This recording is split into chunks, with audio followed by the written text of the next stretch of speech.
What would you be willing to do to your body to show others who you are? Would you deform your shoulders with heavy brass rings? Or endure a tattoo that covers your entire body? Or have your flesh seared with a painful brand? How far would you go to mark your identity?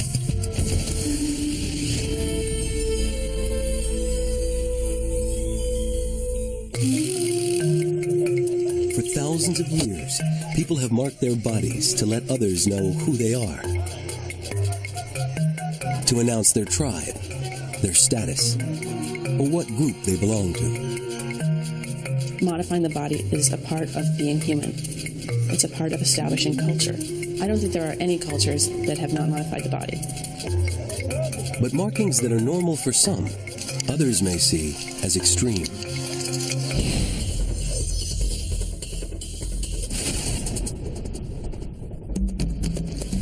Bondage or beauty? Imprisonment or identity? Westerners associate shackles with suffering, but one tribe in Asia considers these bonds of brass an essential mark of their identity. Would you endure pain and deformity to signal your identity to the world? In northwest Thailand, close to the Burmese border, lies a refugee camp. It harbors an unusual tribe, the last standard bearers of an extreme mark of identity. Stretched necks and shackled limbs define these women as Padang. For centuries, the Padang women have carried the tribe's mark, the collar known as Hwang. 48-year-old Manang works to ensure the tradition will continue. She's the village expert at binding women in rings of brass. When people see that you do it well, they come to you and ask you to put it on for them. Now, I put it on many people, hundreds. But each of them began the painful process as a girl, when her bones were small and flexible. Even on the young, however, the coils chafe. Today, 26-year-old Mabang has brought her young cousin to see the village expert. The child has been complaining of a sore neck. Manang will remove the girl's collar to examine the skin. Sometimes the kids get really sick or scratch because they are allergic to the brass. Then they have to go to the doctor. Some are not that bad and heal on their own. But there are also some who just scratch because they don't like it. The little girl's skin has deep contusions. Manang says the bruises are nothing serious, but instructs Mabang to gently wash the damaged skin. In Western society, many would be horrified at what these women encourage children to endure. But such deformities are not limited to the Padang. For centuries, cultures around the world have modified their bodies in extreme ways to achieve standards of beauty uniquely their own. Would you scar the faces of your children? Or file the teeth of young women? Would you bind women's feet so they could hardly walk? Would you twist children's teeth in bands of metal? Or recast faces with a surgeon's knife? Beauty and identity are in the eye of the beholder. Carolyn Marvin is a professor of communication at the University of Pennsylvania. We all modify our bodies, but we consider natural the deformations that we do in our own culture, and we notice it when we encounter it in cultures that have different practices of modifying and deforming. For Mabang's cousin, freedom from the Hwang is fleeting, and she soon resumes the painful process practiced by her tribeswomen. I first wore the neck ring when I was 5. I only wore very few. In the beginning, it hurt, but as I wore it longer, I got used to it, and it was able to stretch my neck and wear more rings. Manang carefully recoils the necklace around the little girl's bruised skin. To achieve the stretched neck look of her elders, she'll have to return every few years to have more coils added. The collar continues to hurt, but for Padang girls, pain is a requirement of belonging. Later today, it will be Mabang's turn to have her own coils refitted, and she'll see her neck for the first time in more than 10 years. How will she react? And without her collar, who will she be? The long neck look is actually an illusion. When you wear the rings, it is not your neck that gets longer. It is your shoulders that gets pushed down and lowered. As the coil grows, its pressure pushes down on the shoulders and chest. The rib cage caves like a squeezed balloon, and the neck appears to rise higher from the collapsed collarbones. The intentional deformation might seem masochistic to outsiders, but to the Padang, the Huang is the signature mark of a tribeswoman. I am Padwang, and wherever we go, people can see it and identify us as the Padwang tribe. From my grandmother to my great-grandmother, everyone wore them, and have always worn them. Before Mabang returns, Manang has a few hours to tend to her own rings of brass. For Manang, the coils are like a second skin. She hasn't seen her own neck in decades. The collar is permanent. Even if someone asks me to take it off now, I won't. I have to wear it. It is like part of my body, like an arm or a leg. I cannot not wear it. If I don't wear it, I won't look like a human anymore. I'll look like a ghost. I would look very funny. Coming up, Mabang sees her neck for the first time in a decade. And later, encounter the full-body tattoos of the Japanese underworld and meet people willing to sear their flesh with a brand. It's said the Padang tradition of long-necked women began centuries ago. Fearful of outsiders stealing Padang brides, the tribe came up with a radical solution: make the girls attractive to only their own kind. They used coils to stretch their women's necks and cuffs to bind their limbs, deliberately disfiguring them. The taboo mark unified the Padang and set them apart from others. Because Padang men preferred to marry women with coils, the Huang became a self-perpetuating practice. You put the necklace on to make sure that you can stay here with your tribe and family, so that your children and grandchildren won't go and marry outside the tribe and leave you. I am going to stay here and marry a long-neck woman. I want to have a wife who wears the collar. But the extreme practice that identified them as Padang also marked them for persecution in their homeland of Burma, now called Myanmar. In 1962, the military seized control of the country, promising modernization. The new leaders cracked down on tribes deemed primitive, and tribal customs, including the Huang, were outlawed. To maintain their identity and escape civil war, Manang and others fled to the neighboring country of Thailand. We walked to Tanakwai and then came down to the border area, near Karyang and Thailand. It took us 5 days to get here, and now I live here. Although safe from war, the tribe is now caught between two countries and two worlds. Housed in refugee camps, the Padang have drawn crowds of Western tourists who travel to witness their ancient ways. Unexpectedly, what was once a persecuted mark of identity is now a profitable way to make a living. 21-year-old Maja fled Burma 10 years ago. She finds that being an object of curiosity isn't always easy. Does it feel heavy? And how do you manage to sleep with it? And how do you keep them clean? In coming here to live in Thailand, sometimes it's like we are animals in a zoo, but we don't have a choice. If we had a choice, we would have our freedom in our country, like we do here in Thailand. Long separated from the modern world, the Padang must now interact with foreigners every day. Visitors often challenge their ways. I'm asking myself if they're doing it because they have to, or if they want to do it. You know, I saw a little girl, and I don't think anyone asked her if it's comfortable to her or not. In my culture, I can choose what I want and what I don't want. In response to criticism, the Padang say that what's normal is in the eye of the beholder. The tourists already think that we're a bit strange, and they come here to look at us. We think that we are normal. If we took on their mentality, then we can also think the same thing about them, that they're strange as well. When we say that another culture is going to special lengths to mark their identity, we're saying that those aren't the lengths that we go to.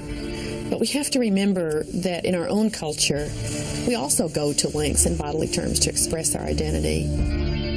These include facelifts and liposuction and breast enhancement and braces. All of these kinds of things are efforts at body modification that we consider desirable.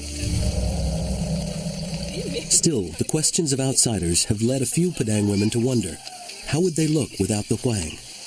Would they still be Padang? Mabang will have the opportunity to find out. It's time for her refitting. It will take close to an hour of pulling at the brass before the rings can be lifted from Mabang's shoulders. She will have to be careful, though. Folklore says a woman's neck, long supported, can break if the collar is removed. Mabang's afraid the bones might break. You are used to your neck being in a certain position with the neck rings on. Then, when they're not there, you get a little lightheaded and dizzy sometimes. Finally, after more than a decade, the rings come off. Mabang is astonished at how light she feels. She only speaks the Burmese dialect, so Maja helps her express her feelings. Well, we never get to see what the neck looks like, so we want to have a look and see how it turned out. For outsiders, it's incredible to imagine never seeing one's own neck. For Mabang, it's a transformative experience. She wants to dress up in regular clothes and let her hair down and see if she will look pretty.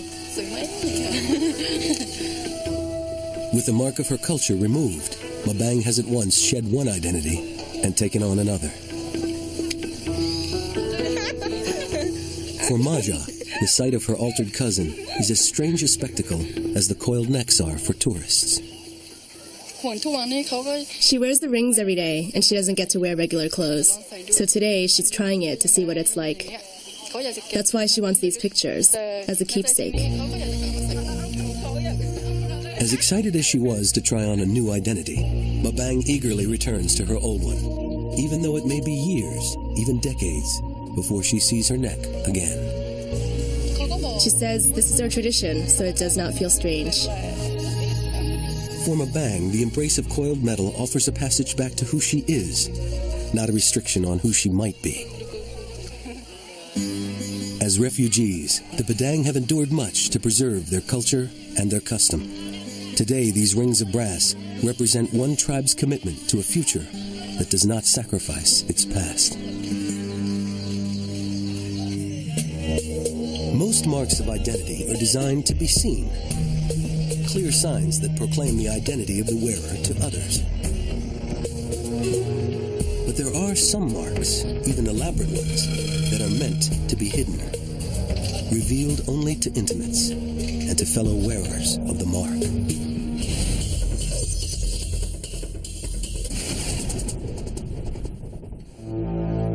In Japan, there's an art form that by any standard would be considered extreme,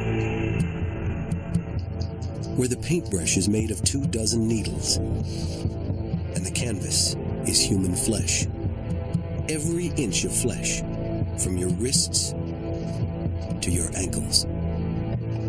It's called horimono, Japanese full-body tattoo. For some, it's an obsession. Once you get the feeling of the moment, you will never be able to give it up. But for most in Japan, it has a sordid reputation. Tattoo? I hate tattoo. When I see a person who has a tattoo, I want to be far away from the person. It's lowlife. Whoever is doing it.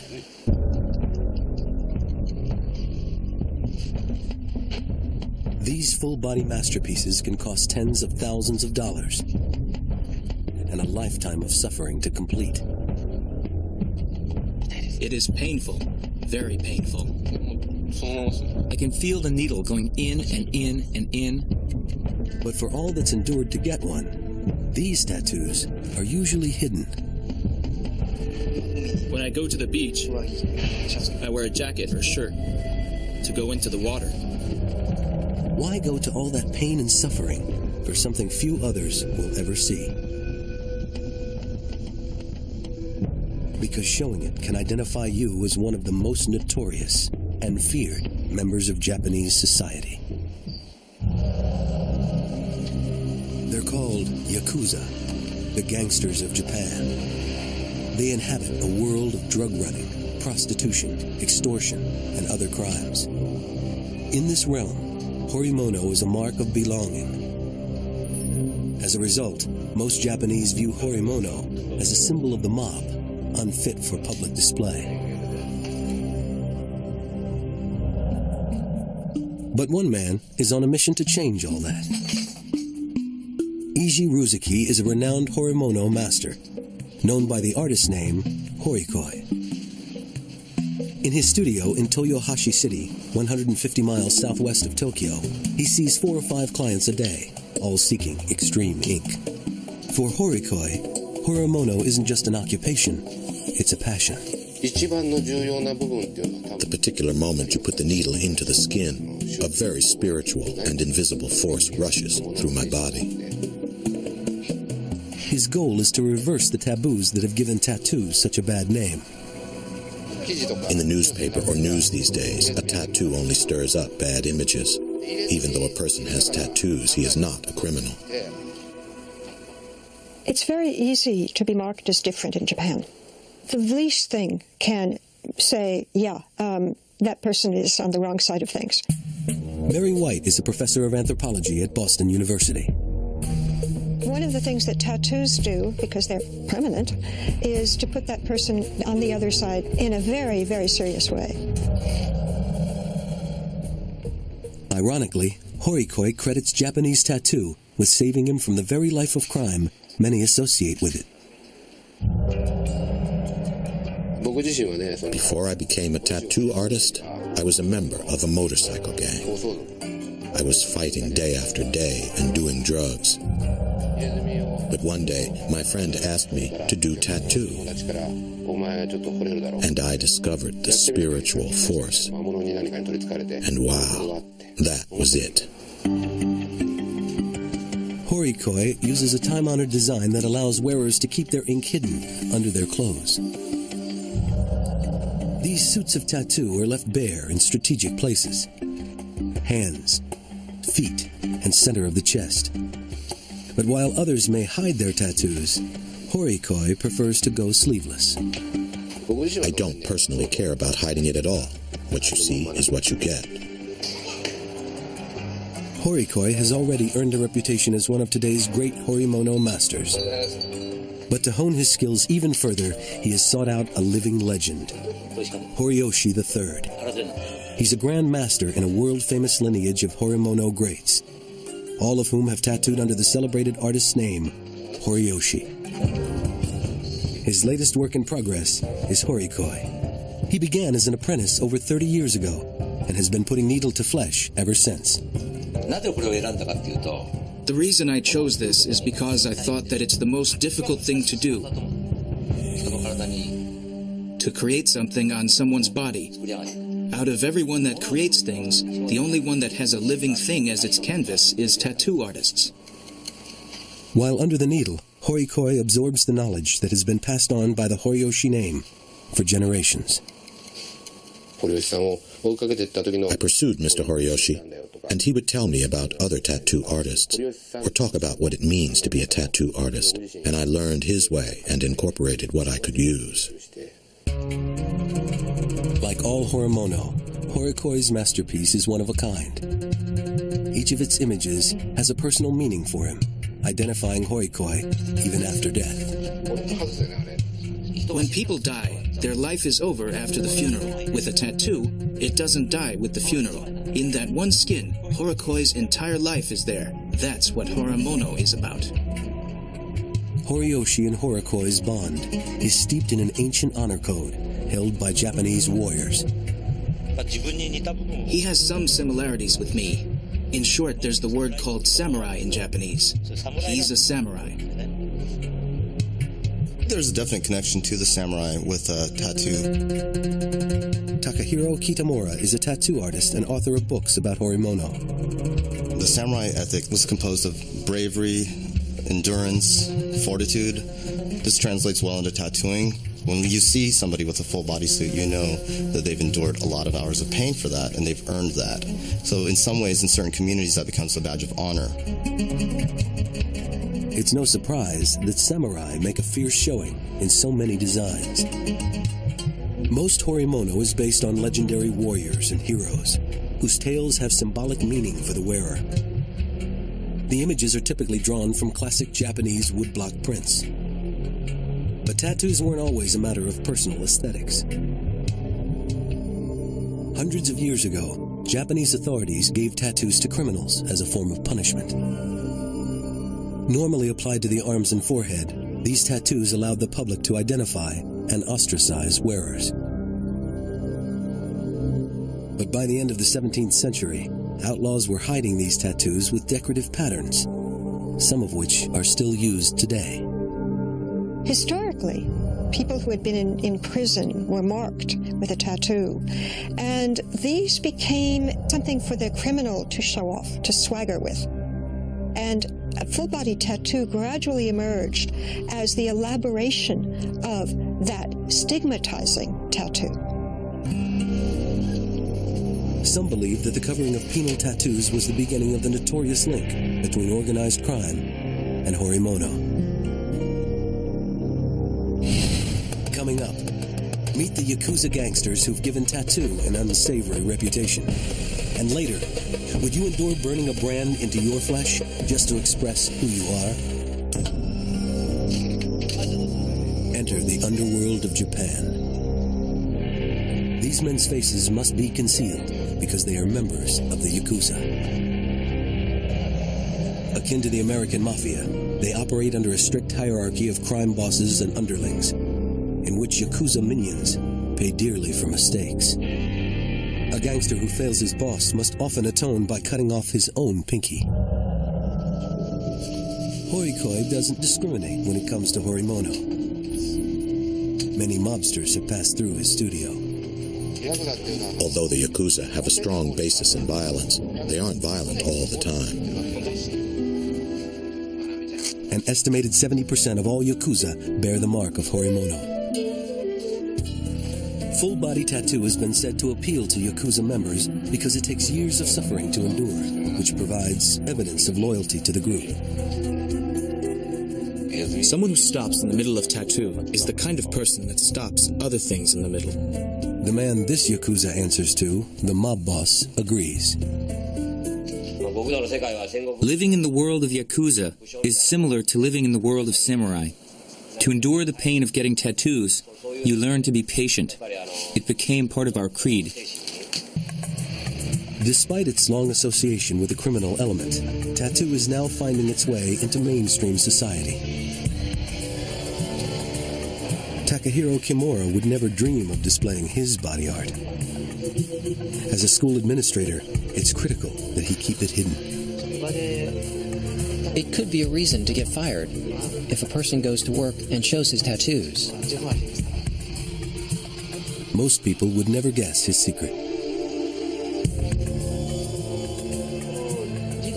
I don't think my students have found out about this yet. It's a tall task for Mr. Kimura to hide all of his tattoos, because he has taken his body art beyond traditional Horimono. He doesn't just cover up with long pants and Oxford shirts.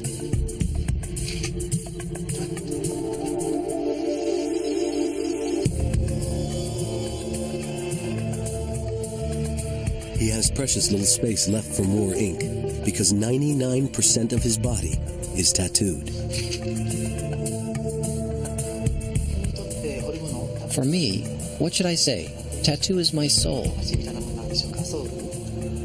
Until his tattoos are accepted by society, Mr. Kimura will continue to conceal them.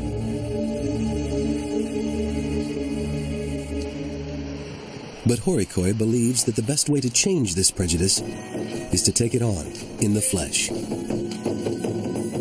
Once a month, he organizes an unusual performance at a local bar, exposing the public to an eclectic mix of karaoke, Japanese tradition, and horimono.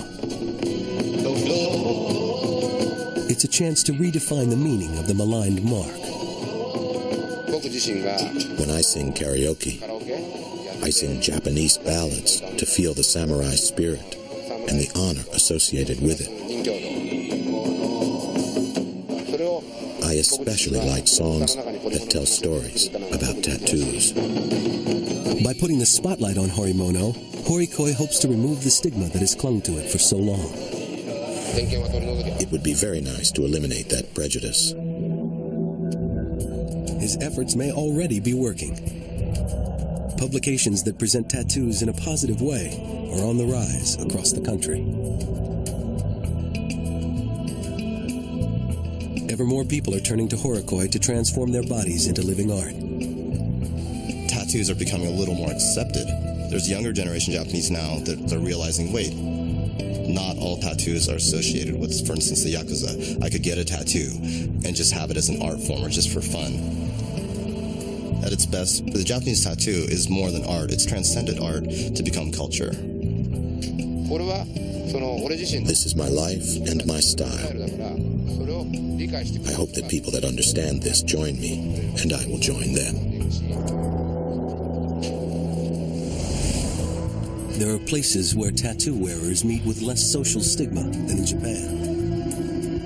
In America, for example, elaborate tattoos, even piercings, are already old hat. I like it. If you want to stay on the edge of the body mod culture, you have to go further, to a mark considerably more radical and painful than tattoo.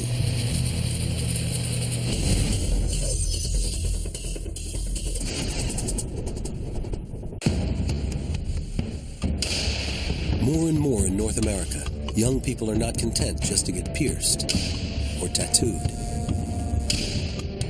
They want to make a personal statement in scars. They're getting their flesh burned with searing hot metal. They're getting branded.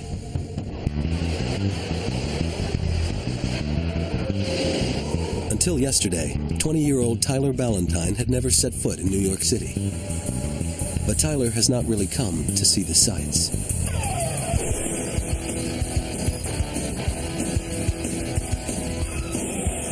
He's in New York for just one reason: to get a brand. I'm more nervous about being in New York than getting branded, to be honest. You hear all stories of muggings, murders, other stuff that happens, and when you're just like a little vegetarian Canadian kid who's coming down here, you don't know what to expect. At home, in Toronto, Canada, Tyler works as a professional body piercer. So far, he has pierced himself 16 times, including the holes he has stretched in his earlobes. I like the feeling of getting pierced. When I get really stressed out or something, my head's just building up. A piercing will relax me. Tyler's even gone so far as to split his own tongue. Why would anyone do such a thing? Tyler insists his reasons are very personal. But the truth is, he's not alone. He's part of a growing subculture in North America that its devotees call body modification. Body modifiers like to experiment with extreme ways to decorate and even reshape their bodies. From tattoos to scarification to implanting objects under their skin. When we modify our bodies in ways that are abnormal or socially unacceptable, we are really sending a message to the broader culture that we don't want to belong in the ordinary sense. Victoria Pitts is a professor of sociology at Queen's College. So that makes branding very appealing to groups of people who are trying to establish a sense of difference. Body modifiers admit much of what sets them apart is dangerous and excruciatingly painful. But nothing, they say, feels or smells like having your skin melted away with burning hot steel. For his brand, Tyler has turned to Brian Decker, a fellow body modifier. I do a couple a month. It's not a huge thing because the SO culture is just growing now and people are just learning to understand it a little bit more. Come on, this arm? Yeah. How low do you want to go? Starting from about halfway.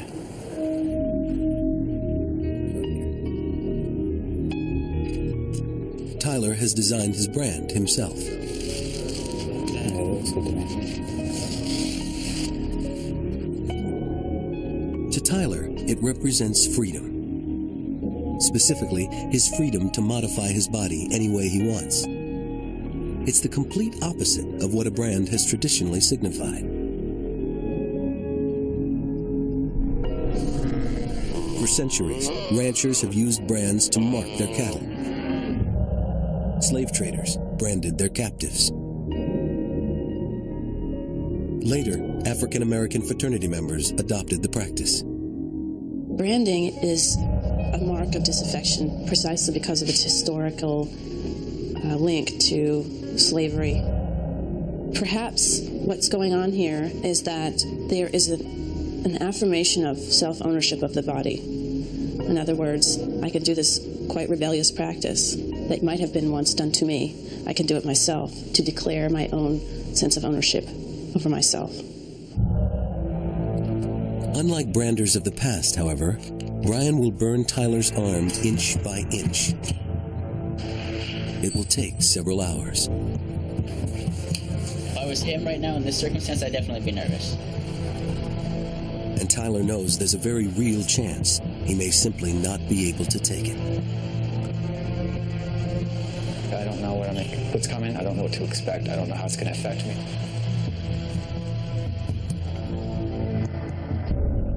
Coming up, can Tyler take the pain of a brand heated to 1,000 degrees?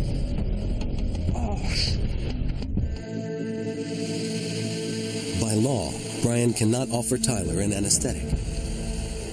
His only tools are a wedge of stainless steel, a vice grip, and a blowtorch. Tell me when you're ready.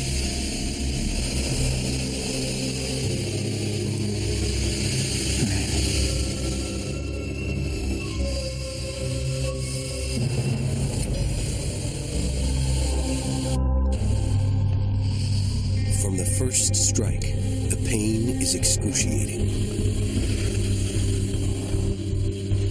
Heated to at least 1,000 degrees Fahrenheit, the steel instantly vaporizes Tyler's skin. Even after the metal is removed, the tissue continues to burn. Okay. Something tells me we're going to be taking a few breaks. Branding is so torturous, Tyler is running the risk his body could go into shock. At the very least, his inflamed skin will remain susceptible to infection for days to come.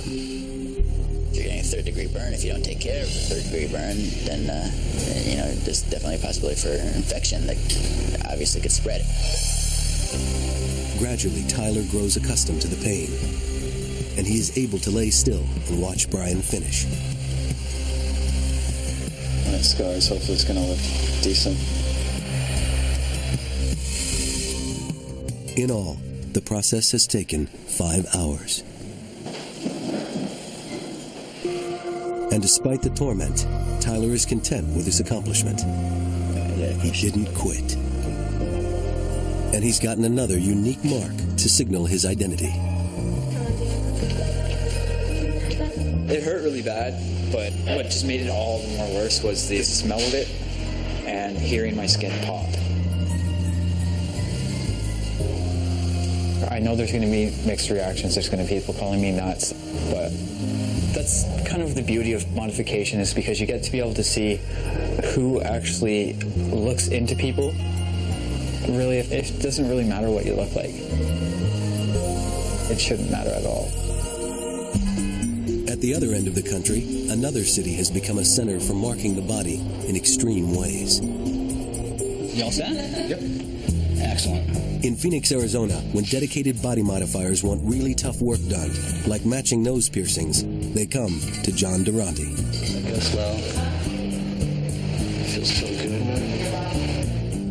At 29, John has already lived and worked in more than half a dozen U.S. cities. There we go. Yet in each, he's found a community of body modifiers ready to welcome him. Awesome. In just the past 18 months, John has been branded not once, but twice. This afternoon, he's going to get branded a third time. This is my passion. Piercing and other forms of modification that I specialize in. This is a great deal of what I live for. It's art. It's art on the human body. Thank you, Benzo. For his art, John likes to draw on both the traditional and the modern. He has traveled extensively through Southeast Asia, and he has tried to reflect the tattooing and piercing of those cultures in his own designs. To the solid black tattoo on his right arm, inspired by a trip to Borneo, John is slowly adding an ultra-modern twist, branded bands of triangles.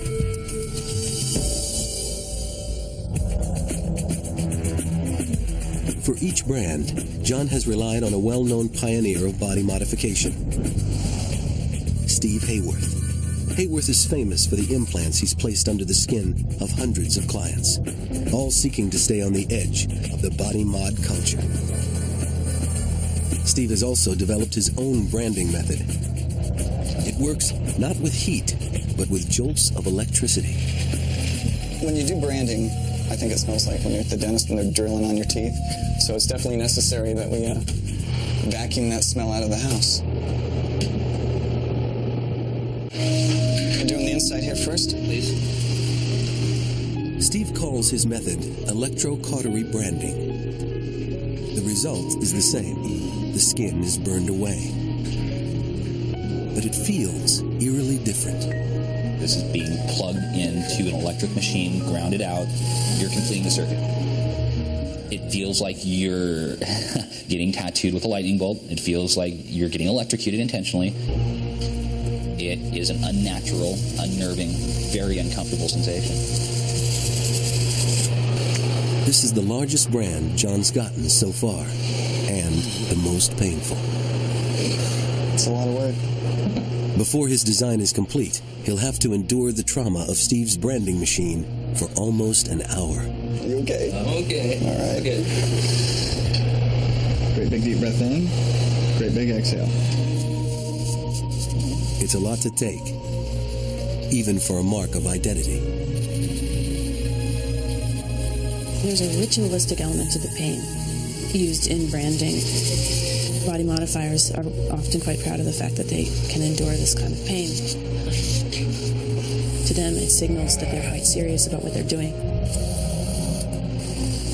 At the end, both John and Steve are completely drained. Looks good. Looks beautiful. Not really looking forward to the healing part, but that by far is the worst part. That is intense. Thank you, sir.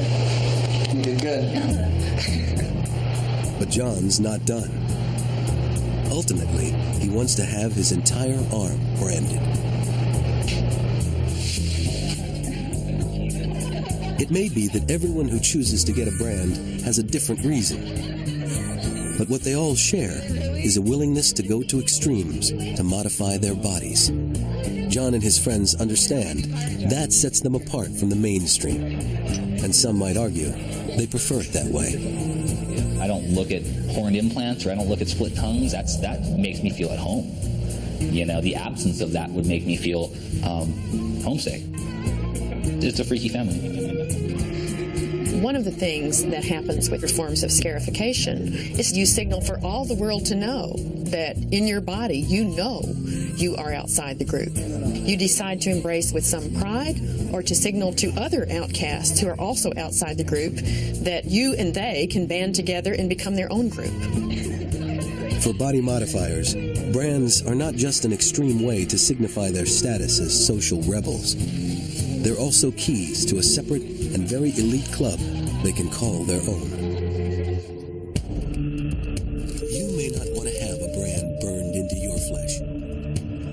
get a full body tattoo, or wear brass rings that make your neck look longer. But when it comes to marking one's body, it's all relative. Should a pierced tongue be taboo when pierced ears are universally accepted? They both speak to a shared human need to adorn, mark, or alter our bodies, a trait that marks us all as human.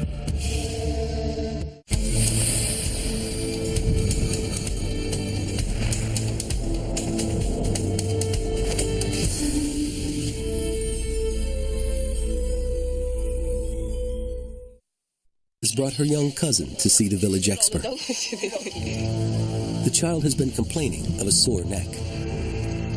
Manang will remove the girl's collar to examine the skin. Sometimes the kids get really sick or scratch because they are allergic to the brass. Then they have to go to the doctor. Some are not that bad and heal on their own. But there are also some who just scratch because they don't like it. The little girl's skin has deep contusions. Manang says the bruises are nothing serious, but instructs Mabang to gently wash the damaged skin. In Western society, many would be horrified at what these women encourage children to endure. But such deformities are not limited to the pedant. For centuries, cultures around the world have modified their bodies in extreme ways to achieve standards of beauty uniquely their own. Would you scar the faces of your children? Or file the teeth of young women? Would you bind women's feet so they could hardly walk? Would you twist children's teeth in bands of metal? Or recast faces with a surgeon's knife? Beauty and identity are in the eye of the beholder. Carolyn Marvin is a professor of communication at the University of Pennsylvania. We all modify our bodies, but we consider natural the deformations that we do in our own culture, and we notice it when we encounter it in cultures that have different practices of modifying and deforming. For Mabang's cousin, freedom from the Huang is fleeting, and she soon resumes the painful process practiced by her tribeswomen. I first wore the neck ring when I was 5. I only wore very few. In the beginning, it hurt, but as I wore it longer, I got used to it, and it was able to stretch my neck and wear more rings. Manang carefully recoils the necklace around the little girl's bruised skin. To achieve the stretched neck look of her elders, she'll have to return every few years to have more coils added. The collar continues to hurt, but for Padang girls, pain is a requirement of belonging. Later today, it will be Mabang's turn to have her own coils refitted, and she'll see her neck for the first time in more than 10 years. How will she react? And without her collar, who will she be? The long neck look is actually an illusion. When you wear the rings, it is not your neck that gets longer. It is your shoulders that gets pushed down and lowered. As the coil grows, its pressure pushes down on the shoulders and chest. The rib cage caves like a squeezed balloon, and the neck appears to rise higher from the collapsed collarbones. The intentional deformation might seem masochistic to outsiders, but to the Padang, the Huang is the signature mark of a tribeswoman. I am Paduang, and wherever we go, people can see it and identify us as the Paduang tribe. From my grandmother to my great-grandmother, everyone wore them, and have always worn them. Before Mabang returns, Manang has a few hours to tend to her own rings of brass. For Manang, the coils are like a second skin. She hasn't seen her own neck in decades. The collar is permanent. Even if someone asks me to take it off now, I won't. I have to wear it. It is like part of my body, like an... with suffering. But one tribe in Asia considers these bonds of brass an essential mark of their identity. Would you endure pain and deformity to signal your identity to the world? In northwest Thailand, close to the Burmese border, lies a refugee camp. It harbors an unusual tribe. The last standard bearers of an extreme mark of identity. Stretched necks and shackled limbs define these women as Padang. For centuries, the Padang women have carried the tribe's mark, the collar known as Wang. 48-year-old Manang works to ensure the tradition will continue. She's the village expert at binding women in rings of brass. When people see that you do it well, they come to you and ask you to put it on for them. Now, I put it on many people, hundreds. But each of them began the painful process as a girl, when her bones were small and flexible. Even on the young, however, the coils chafe. Today, 26-year-old Mabang has... What would you be willing to do to your body to show others who you are? Would you deform your shoulders with heavy brass rings? Or endure a tattoo that covers your entire body? Or have your flesh seared with a painful brand? How far would you go to mark your identity?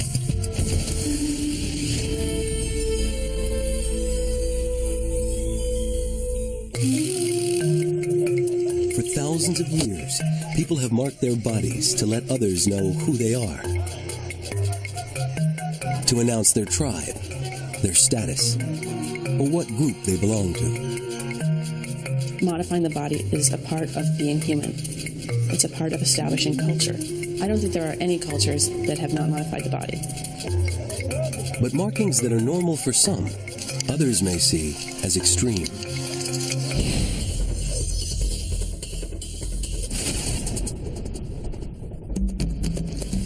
Bondage or beauty? Imprisonment or identity? Westerners associate